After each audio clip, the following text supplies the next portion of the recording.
Você se lembra da sensação de explorar quando era criança? Um misto de medo e curiosidade de não saber o que você vai encontrar. Uma mata perto de casa, um terreno baldio ou um beco que nunca tinha entrado. Foi essa sensação que Miyamoto tentou passar ao criar um jogo que iria redefinir a história dos videogames. Ele conta que quando era criança explorava os arredores de Sonobe, em Kyoto. E em uma dessas explorações, ele encontrou uma caverna escondida atrás de uma floresta de bambus. E essa memória virou a base da sensação de descoberta que ele ia tentar repassar nesse jogo. E foi assim que surgiu The Legend of Zelda, lançado originalmente no Japão em 21 de fevereiro de 1986. E eu decidi, em 2026, 40 anos depois, jogar essa porra. Porque eu coloquei na minha cabeça que eu deveria explorar mais dessa franquia de Zelda que eu tive pouco contato na minha vida. O único jogo de Zelda que eu joguei foi o Breath of the Wild, e eu nem cheguei a terminar, apesar de ter gostado bastante do jogo. Então eu decidi que ia jogar todos os jogos da franquia, começando pelo primeiro, The Legend of Zelda de Nintendinho de 1986. Então nesse vídeo eu vou tentar passar pra vocês como que foi minha jornada no meu primeiro Zelda e também no primeiro Zelda de todos.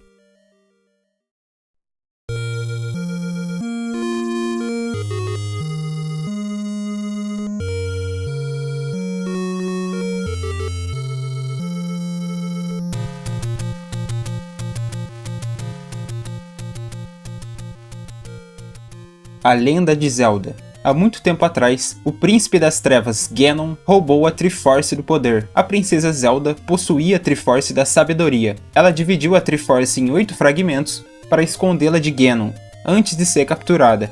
Vai encontrar os 8 fragmentos para salvá-la, Link. Então o jogo começa assim, com essa historinha, explicando que a Princesa Zelda dividiu esse negócio chamado de Triforce, que a gente não sabe o que é, em 8 fragmentos e depois foi capturada pelo Ganon, que é o chefe principal, né, o chefe final do jogo. A gente precisa encontrar esses 8 fragmentos no mundo aqui do jogo e salvar a Princesa Zelda, obviamente, derrotando o vilão final do jogo, que é o Ganon. E depois dessa abertura, a gente é jogado no mundo do jogo e logo de cara a gente vê essa porta que, ao entrar, você encontra esse velho que te diz que é perigoso estar sozinho, o que remete a essa sensação de você ser criança e tá explorando. E aqui você pega a sua primeira arma do jogo, que é a espada de madeira. E aqui você entende a primeira mecânica do jogo, né, com a espada, que é uma mecânica que eu achei um pouco esquisita no começo, que basicamente quando você tá full life, você não toma nenhum dano, tá com a vida cheia, quando você ataca com essa espada, você arremessa ela, então você consegue acertar os inimigos de longe. Quando você toma um dano e não tá mais full life, quando você ataca com a espada, você só ataca de perto.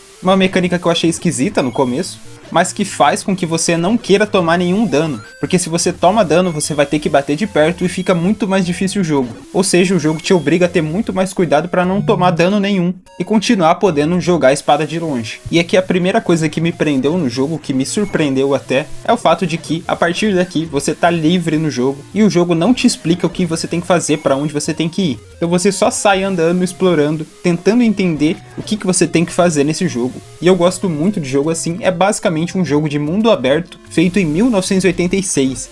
Então isso já me surpreendeu bastante e já me prendeu bastante, né? De fato, essa sensação de que eu tenho que descobrir o que tem naquele mundo, o que eu tenho que fazer. E o jogo não me fala nada, não me explica nada. Como muitos jogos modernos, né? Que te explica tudo e que é muito chato. Esse jogo aqui me surpreendeu por te dar essa liberdade de você ter que descobrir sozinho. E justamente você começa a explorar e começa a entender algumas mecânicas do jogo. Como, por exemplo, essas moedas que os inimigos dropam quando você mata eles. Esse relógio que às vezes eles dropam também, que pegando para o tempo, eles também dropam um coraçãozinho de vida, né, que enche sua vida lá em cima, e também essa fadinha que fica rondando aí o mapa quando ela é dropada, e quando você pega ela, ela volta vários coraçãozinhos de uma vez. Então acredite em mim, dropar vida, e principalmente essa fadinha, vai ser um puta alívio lá pro final do jogo. E continuando a explorar, você começa a achar essas portas. Tem algumas dessas portas espalhadas pelo mapa, e entrando lá dentro você se depara basicamente com uma lojinha, onde você vai gastar essas moedas que os bichos dropam quando morre, para comprar um item que geralmente vai ser um item secundário. E aqui você já entende um pouco como vai funcionar as armas e o inventário do jogo, que basicamente você tem sua arma principal, que sempre vai ser a espada, e a arma secundária que você pode ir trocando conforme os itens que você vai pegando no jogo. E esses itens secundários podem ser bombas, que você pode usar tanto para matar os inimigos, quanto para explodir algumas paredes e encontrar passagens secretas. Pode ser uma vela que você pode usar para atacar fogo nos inimigos, ou para atacar fogo em árvore para também achar passagens secretas. Pode ser um bumerangue, pode ser um arco e flecha. Enfim, tem vários itens secundários que você vai ter que usar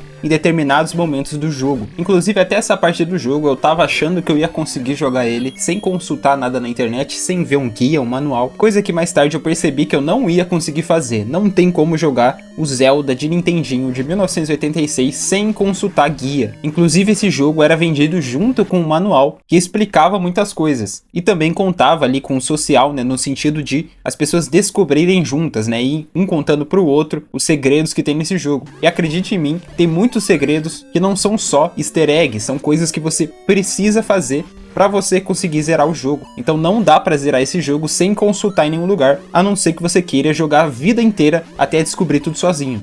Então, como eu comentei, você tem a bomba que você vai encontrar lugares secretos o tempo todo no jogo, que você vai precisar estourar alguma parede para passar em algum lugar e encontrar algum item que vai ser importante. E não tem nenhuma rachadura, não tem nenhum indicativo de que você tem que estourar determinado lugar. É uma coisa assim totalmente aleatória mesmo. Ou você consulta, ou você sai estourando o mapa inteiro até encontrar o lugar secreto. Exemplos de itens importantes que você pode encontrar nesses lugares secretos são armas mais fortes, um slot a mais de vida, e isso vai ser muito útil para você continuar a jornada no jogo, que é um jogo bem difícil. Você também vai encontrando vários inimigos diferentes no mapa, alguns mais fáceis, alguns que vão brotar do nada na tua frente e vão te dar dano. Esse bicho insuportável que fica na água atirando e é muito difícil acertar ele. Esses bichos insuportáveis que usam arco e flecha, e na minha opinião, o design deles nem combina para ser alguém que usa arco e flecha, mas eles são muito chato. Esses balões, sei lá o que é isso, que só vai atrapalhar na hora de você passar no caminho. Você não pode matar eles, eles também não vão te atirar nem nada do tipo, você só não pode encostar neles. Ou seja, só serve pra atrapalhar mesmo. Mas de certa forma essa dificuldade foi uma coisa que me pegou um pouco também no começo do jogo, porque eu simplesmente queria só chegar no canto do mapa, por exemplo. Eu queria ver o que tem lá no canto do mapa, mas até chegar lá eu morria, porque era muito bicho, era muito difícil. E aí eu voltava pro início e tentava de novo até chegar no final. E isso é muito legal nos jogos, principalmente jogos antigos, você mesmo criar um objetivo e você ir jogando da forma como você quiser. Eu simplesmente queria chegar no canto do mapa, porque eu queria ver o que tem lá. Eu queria chegar nos 4 cantos do mapa antes para explorar, dar uma explorada no mapa, mas eu morri muitas vezes tentando fazer isso, porque no começo do jogo você só tem 3 vidas e é um jogo de 1986, então é um jogo bem travado e que vai ser difícil você desviar ali e você tá acertando os inimigos ao mesmo tempo. Mas na minha opinião, eu gosto de jogo difícil e isso foi uma coisa que me prendeu também, né? Esse combo de ser um jogo que te dá muita liberdade e ao mesmo tempo um jogo difícil é um combo que me prendeu, por exemplo, em jogos modernos como Elden Ring. Então é um jogo de 40 anos atrás que estava fazendo isso bem até então. E nessa de explorar o mapa, eu encontrei uma dungeon no meio do mapa, que ao entrar eu descobri que era a primeira dungeon do jogo. E nessa dungeon a gente consegue itens importantes como o arco, que por enquanto não vai ter flecha, a gente precisa achar essa flecha em uma dessas portas para comprar o item no mapa, e a gente também consegue o boomerang, que basicamente você joga, ele vai e volta, obviamente é um boomerang, e ele dá dano em inimigos mais fracos, então é um item que pode ser muito útil durante a jornada. E continuando nessa dungeon você encontra o primeiro boss do jogo, que é esse dragão verde que atira 3 tiros de uma vez, e que na verdade ele é bem fácil, ele morre bem rápido. Na verdade eu achei quase todos os bosses desse jogo bem fácil. O caminho da dungeon em si é muito mais difícil e insuportável do que o boss. Quando você chega no boss você dá até um alívio, porque o boss, pelo menos eu, achei bem fácil. Uma coisa importante aqui é que a cada boss que a gente mata, a gente consegue um slot a mais de vida. E depois de matar o boss e pegar esse slot de vida, a gente vai para a última sala da dungeon, onde a gente encontra o primeiro pedaço da Triforce.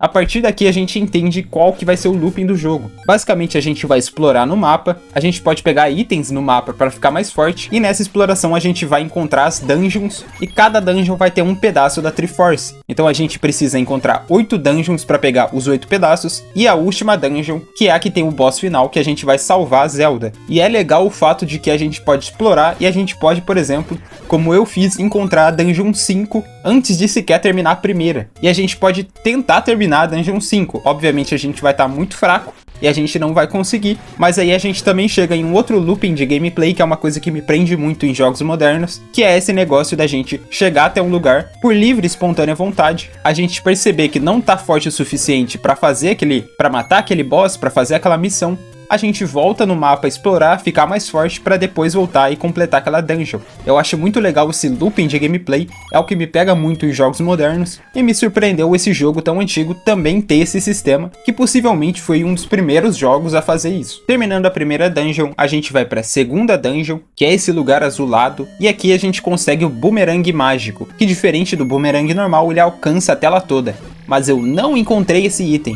Eu só fui descobrir isso agora pesquisando sobre o jogo. Então tem muita coisa perdível nesse jogo que você pode zerar sem nem saber que existe. Eu tenho certeza que tem vários itens que eu nem cheguei perto de saber da existência e eu terminei o jogo. Também, de novo nessa dungeon, a gente encontra esse velho carcomido que diz: Dodongo dislikes smoke. Dodongo não gosta de fumaça. E aqui a gente entende que esse velho, ele vai aparecer em alguns momentos do jogo para dar dicas de como jogar, né, de como passar de determinada fase, etc. Que esse velho aqui não dá dica suficiente, a gente tem que pesquisar na internet, tem que ler algum guia, senão a gente não vai jogar esse jogo. Mas ele tá aqui, né, fingindo que ajuda um pouco. E mais pra frente nessa dungeon, a gente encontra o boss dessa dungeon, que é o tal Dodongo que não gosta de fumaça. A gente não consegue atingir ele com a espada e a gente precisa colocar bomba para ele comer, explodir, e é assim que a gente consegue matar ele. Matando ele, a gente pega mais um slot de vida e mais um fragmento da Triforce.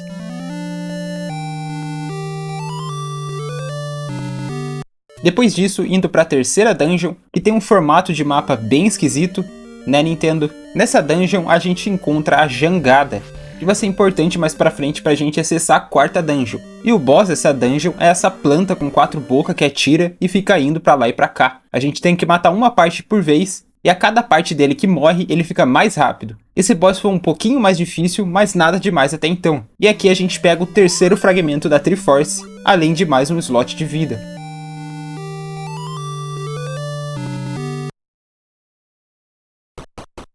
Antes de ir para a quarta dungeon, nesse momento aqui a gente já vai ter pelo menos 6 slots de vida.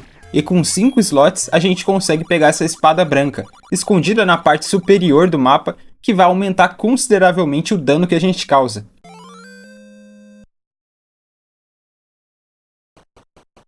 E lembra da jangada que a gente pegou na terceira dungeon? A gente vai precisar dela para usar para passar essa parte de água aqui do mapa e chegar na quarta dungeon. E na quarta dungeon a gente acha a escada, que a gente usa para atravessar buracos e chegar em lugares que a gente não conseguia chegar antes. Isso também é legal do jogo, né? Tem esse quesito Metroidvania, que você consegue teoricamente ir para qualquer lugar do mapa, porém você vai precisar desbloquear habilidades para conseguir passar em determinados lugares, como essa escada e como a jangada que a gente pegou. E o boss da quarta dungeon é esse dragão de várias cabeças, que a cada cabeça que a gente mata ela se torna uma parte única e fica andando pelo mapa e atirando na gente. Derrotando esse boss a gente consegue o quarto fragmento da Triforce.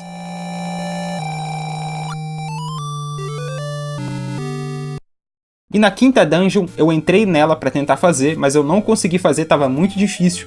Então eu fui explorar mais o mapa para ficar mais forte. Então eu encontrei alguns slots de vida que fica espalhado pelo mapa para aumentar a vida máxima do personagem. Eu encontrei essa espada mágica que aumenta mais ainda meu dano, mas para equipar ela eu preciso de 12 slots de vida. Então eu tive que achar vários slots de vida para conseguir usar essa espada. E eu também fui atrás desse anel que diminui o dano recebido pelo personagem, para ficar um pouco mais tanque, um pouco mais forte, porque realmente estava muito difícil. E indo para a quinta dungeon, que é a dungeon que a gente acha um dos itens mais importantes do jogo e de toda a franquia do Zelda, que é a flauta, que a gente vai usar para várias coisas durante a jornada. A gente também acha aquele velho de novo, e aqui pelo que eu pesquisei ele diz coisas diferentes em versões diferentes do jogo. No meu ele dizia que algumas criaturas não gostam de alguns sons, que obviamente eu já remeti à flauta que eu acabei de pegar. Mas em outras versões ele diz que há um poder secreto na flecha. De qualquer forma, essas duas dicas são úteis para matar o boss dessa dungeon, que é essa bola com o olho que fica rodando e você não consegue atingir ele. Só depois de tocar a flauta, que ele fica mais pequeno e você consegue acertar ele usando o arco e flecha. Lembrando que a flecha aqui você precisa encontrar no mapa uma dessas lojinhas e comprar a flecha, porque a gente só acha o arco de graça sem a flecha. E também usando o arco e flecha, cada flecha que a gente dispara, a gente gasta 1 de dinheirinho. Então não é muito bom ficar usando flecha, senão a gente torra todo o nosso dinheiro.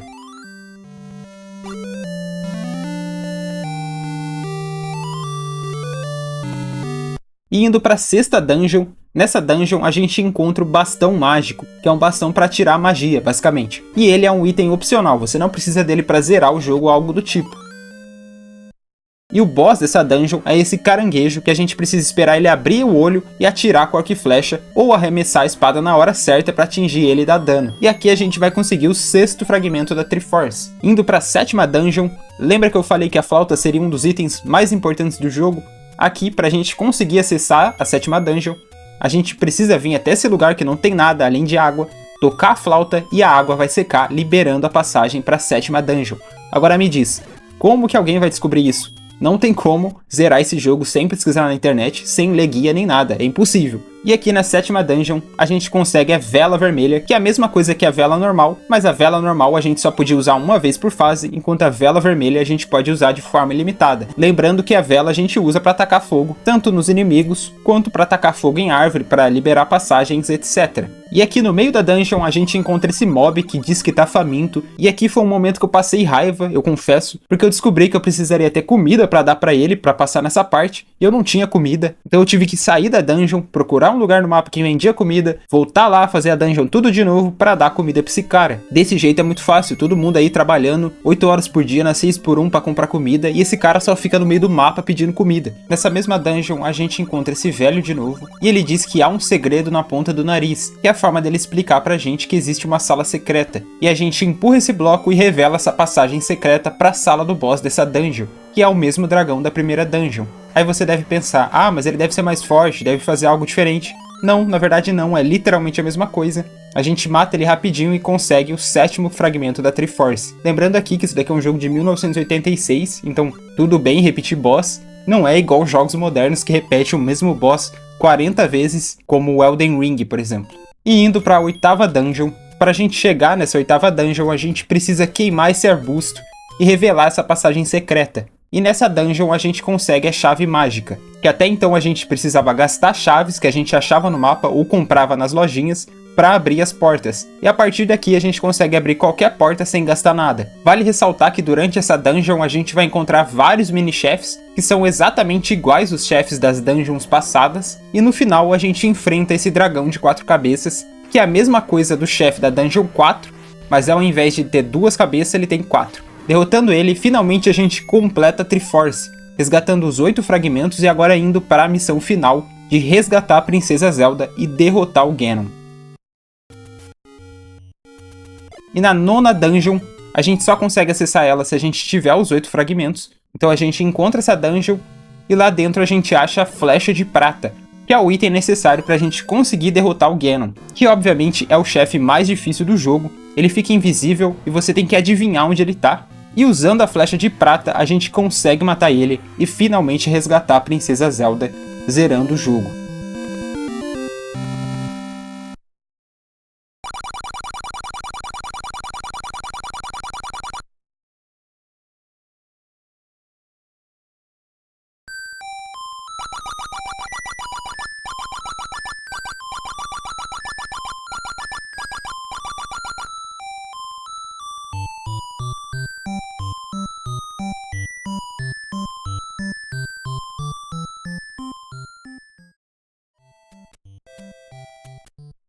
Assim que a gente termina o jogo, ele fala que a gente tem uma segunda missão, que é basicamente como se fosse um New Game Plus, que a gente joga meio que o mesmo jogo, ele só muda o posicionamento da dungeon, né? Então você vai ter que encontrar as dungeons tudo de novo, mas é basicamente o mesmo jogo, para você ficar rejogando aí de uma forma diferente. Outra coisa que talvez seja bem novo, né, pra época, 40 anos atrás, com o New Game Plus, e minhas considerações finais sobre o jogo. Foi um jogo que me prendeu até mais do que eu imaginava. Achei que eu ia achar ele chato, muito travado, muito ultrapassado. Não achei, me diverti bastante no jogo, principalmente ali entre a primeira até a 5ª dungeon. Acho que depois disso começa a ficar muito difícil, e não são os bosses que são difíceis, os bosses são fáceis, mas é muito caminho na dungeon, e é muito bicho muito difícil de matar, os mobs mesmo, não os bosses, e também é muito segredo. Então para você conseguir passar nas dungeons, você precisa estourar uma parede que você não sabe onde tá, para conseguir achar a passagem secreta, e no endgame é praticamente só assim que você passa, é toda hora passagem secreta, toda hora coisa secreta, e uma dungeon gigante, que você tem que andar ela inteira